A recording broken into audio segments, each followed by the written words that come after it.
Hello, my name is Molefi Kete Asante.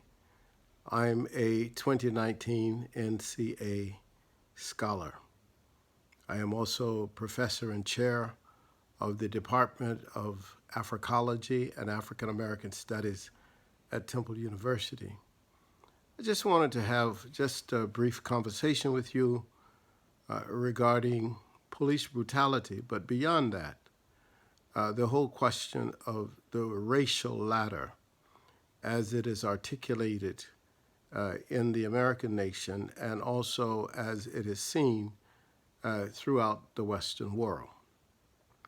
Let me simply say that police brutality is only a symptom of the main problem that we have in the American society. That means that despite the hundreds of thousands of people who have come out in support of Black Lives Matter's protests, and those of us who have not only marched in the streets, but who have raised our voices and have also raised our keyboards toward condemning police brutality and racial injustice, that if we solve the problem, say, of police brutality today, we will still have deep problems within the American society because police brutality is just simply one more manifestation of the principal underlying issue that we face. And here's what I mean. The origin of humanity is on the continent of Africa. The origin of civilization is on the continent of Africa. Homo sapiens, as we know, spent nearly 2/3 of all the time that Homo sapiens have been in existence on the continent of Africa. And before 70,000 years ago, everybody on the earth was black. There were no Homo sapiens that were not black, because before 70,000 years ago, no Homo sapiens had left the continent of Africa. In effect, what has happened through the emergence of the notion of racial classifications, particularly as they inhere in the teachings of different people, whether it is the Jewish tradition with the Torah, with Shem, Ham, and Japhet,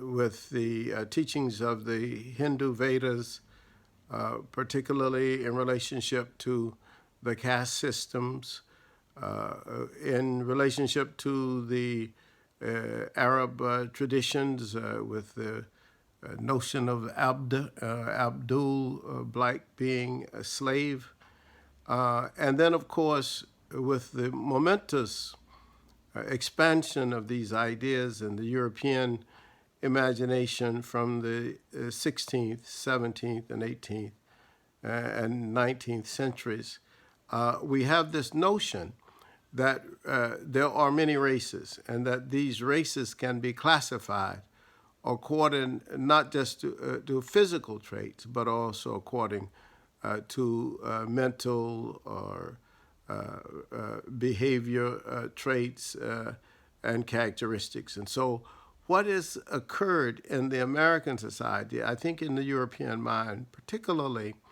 is this notion that white people are at the top and that black people are at the bottom, particularly in terms of perception.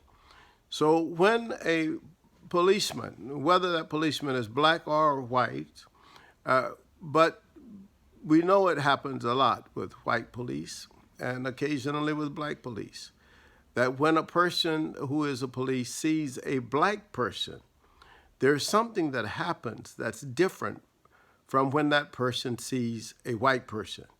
And I claim that this is because of the racial classifications, this notion of blackness as being negative.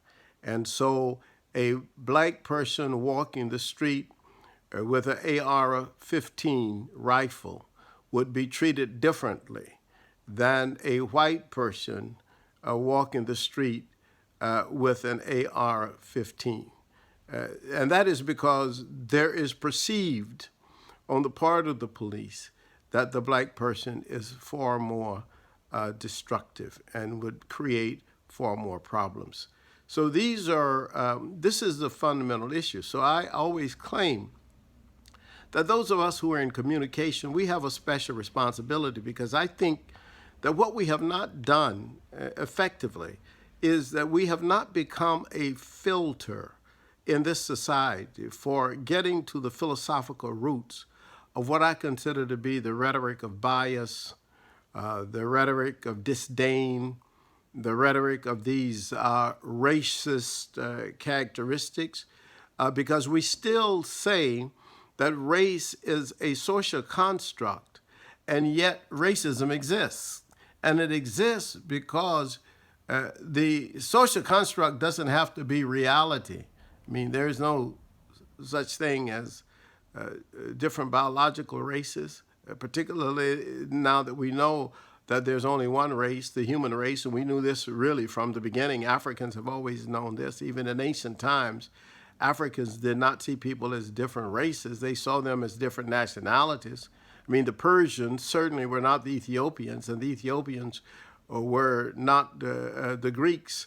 But they didn't make these distinctions based on classifications that were identified with characteristics and traits of behavior and so forth. So I think that we need to, as communication scholars, we need to particularly be concerned with how we handle these questions of racial harassment and discrimination and persecution, because we're at a moment now, 100 years since Ida B. Wells' campaign, where we are still again seeing a dystopian view of the American society. And we hope that we don't come to the nadir that we did in the early part of the 20th century, when we had these great outbreaks of lynching. For me, this Afrocide that we see in the police forces is similar to the lynching that occurred of black men and women during the latter part of the 19th century and, of course, the first half of the 20th century. I'm very happy about this initiative. I hope that we have much more progress, and that the people in the communication field will step up and will condemn all kinds of demagoguery, because after all, we are the most suited to analyze demagogues and their speech and their rhetoric, and to at least make a difference when it comes to giving the public a rational perspective on humanity. So police brutality, we're against. We fight against it. We strike against it. We condemn it, but we also condemn all forms of oppression and all forms of discrimination. And we condemn certainly this notion that one group of people ought to be treated differently than another group of people simply because of this notion of race.